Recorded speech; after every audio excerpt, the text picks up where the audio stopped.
hang on a minute. If you're Anthony Albanese, the Prime Minister of Australia, if you thought you were going to be hosting President Joe Biden over the weekend, because you're not.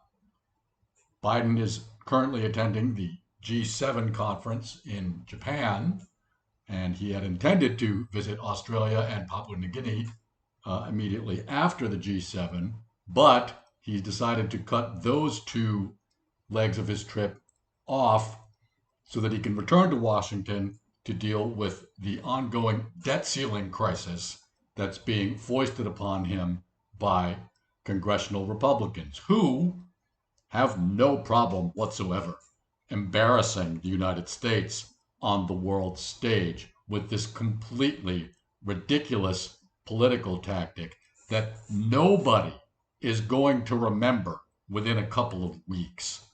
They're not even going to get very much political gain out of this.